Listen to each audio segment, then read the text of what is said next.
Hi guys, from June's BBC Good Food magazine, I made these sensational miso caramel chicken wings, and they were every bit as good as they look and really quite easy too.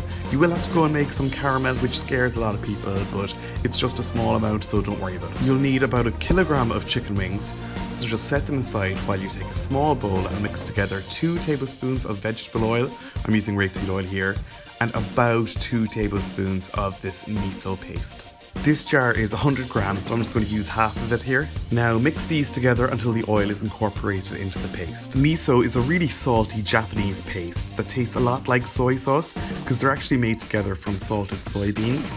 If you have a tub of Korean doenjang, you can use that instead, as they're really similar and kind of equivalent. I wasn't able to get this mixture so smooth, but I thought that it was fine just like this. So then I poured it over the chicken and really tossed it all up together to make sure all the wings were nicely slicked with this salty paste. If you're someone who doesn't like to get their hands dirty, I've got bad news for you because your hands are just the best tool for this. Once they're all nicely coated, go ahead and dump them onto a large baking tray and spread them out into an even single layer. Then wash your hands really well and sprinkle over a good ½ teaspoon of sea salt flakes. Then transfer them to a preheated oven at 200 degrees Celsius for 45 minutes. In the meantime, while they're roasting, take a small saucepan and add 100 grams of golden caster sugar to it. Add 2 tablespoons of water and place it over a really low heat. Stir it together to dissolve all the sugar, and once it stops being grainy, turn up the heat to maximum and bring it to the boil and let it reduce and darken in colour until you get a nice amber caramel. Then take it off the heat and immediately add 30 grams of butter and the rest of that miso paste, or another 2 tablespoons. Now whisk all that up until the butter and miso have melted into the hot caramel. Then take half a lime and squeeze the juice into the caramel.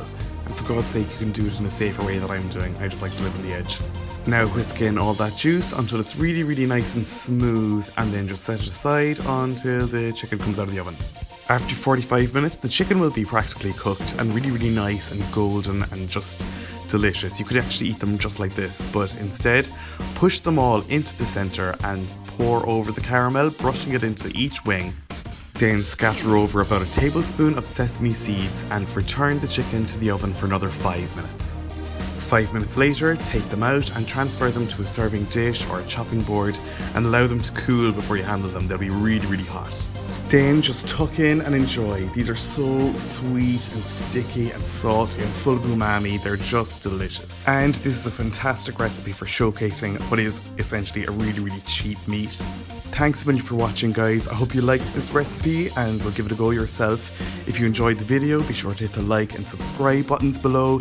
You can check me out on social media if you like. You'll find all the links to my accounts in the description, as well as the link to my blog where you'll find this full recipe at www.rookiecook.org.